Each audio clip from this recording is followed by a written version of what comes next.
Porque alcançar os primeiros R$100.000 é a chave para conquistar o primeiro milhão. A partir do momento em que seu patrimônio ultrapassa R$100.000, ele começa a decolar e cresce mais rápido. Neste vídeo eu vou te mostrar por que isso acontece. Se você já ultrapassou os R$100.000 e quer chegar ao primeiro milhão, vou te mostrar o caminho mais seguro e tranquilo para chegar lá. E se você é novo por aqui, já se inscreva no canal para acompanhar a minha trajetória de investimentos na Bolsa de Valores. Aqui eu faço aportes mensais em uma carteira pública. Este vídeo foi resumido em 3 etapas. Primeiro vamos falar sobre meta de investimentos, depois sobre estratégia de investimentos. Em terceiro lugar, vamos falar sobre diversificação adequada da carteira. Primeiro ponto, supondo que sua renda líquida é de R$3.000 e o seu custo de vida seja de R$2.000. Isso significa que você conseguiria poupar R$1.000 por mês. Ah, Natan, mas essa não é a minha realidade. Eu ganho R$2.000 e só consigo guardar R$500 por mês. Sem problemas, comece com os R$500 e estabeleça suas metas com base nesse valor. Para facilitar os cálculos, vou considerar aportes de R$1.000 por mês. Mas o racional que apresentarei neste vídeo funciona tanto para quem investe R$500 quanto para valores superiores.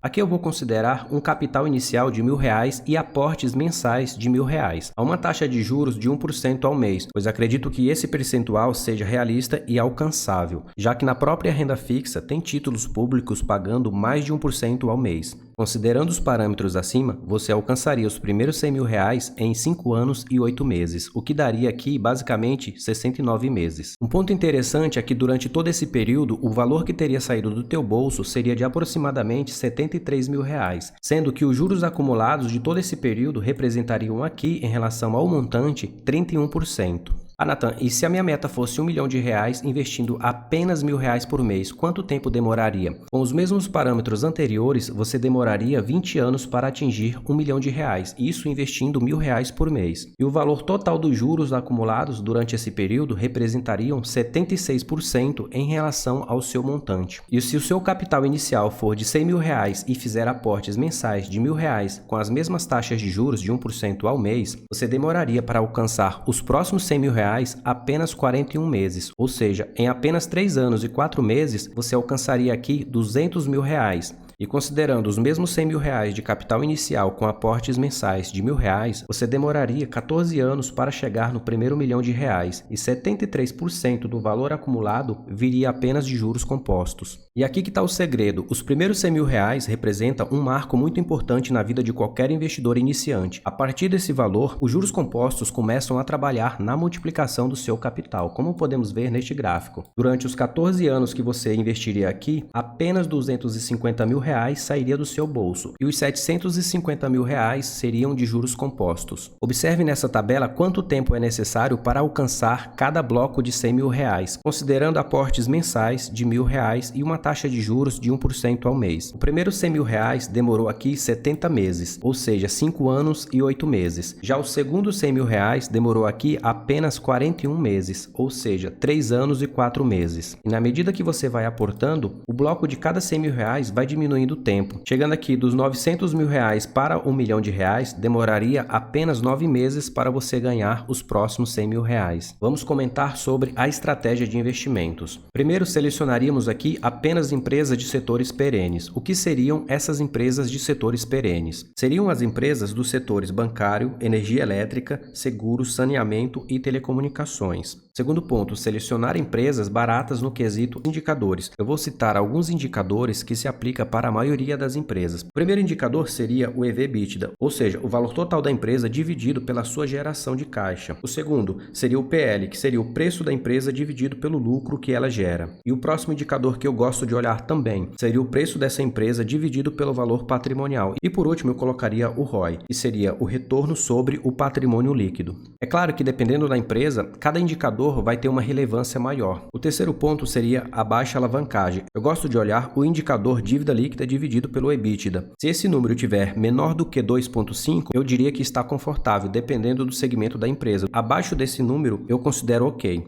O próximo seria a frequência no pagamento de dividendos. Eu gosto de empresas que pagam pelo menos 2 vezes ao ano. O próximo da lista seria ativos que pagam pelo menos 6% ao ano. E esse percentual se aplica tanto às ações quanto aos fundos imobiliários. E a alocação de ativo varia de pessoa para pessoa, mas eu gosto dessa alocação de 70% em ações, 25% em fundos imobiliários e 5% em renda fixa. Lembrando que eu utilizo a renda fixa apenas para fazer caixa, e quando esse valor está bem significativo, eu acabo fazendo aqui os aportes quando a bolsa está em queda. Aqui eu trouxe uma carteira teórica com a estratégia que eu acabei de mencionar. É claro que essa alocação de ativos pode variar conforme o perfil de cada investidor. Para mim, essa distribuição de 70% em ações, 25% em fundos imobiliários e 5% em renda fixa tem se mostrado eficiente ao longo do tempo. Lembrando que esses ativos não são uma recomendação de investimentos. Embora eu tenha esses ativos na minha carteira, comprei a preços mais vantajosos do que os atuais. Antes de comprar qualquer ativo, faça uma análise detalhada acessando o site de RI de cada empresa ou fundo imobiliário. Para fazer isso, basta digitar RI.nome da empresa no Google e o site de relacionamento com investidores aparecerá, contendo todas as informações relevantes. Outra opção seria você utilizar os sites que consolidam os principais indicadores dessas empresas, como por exemplo, o site Investidor 10, que reúne os principais indicadores para sua análise.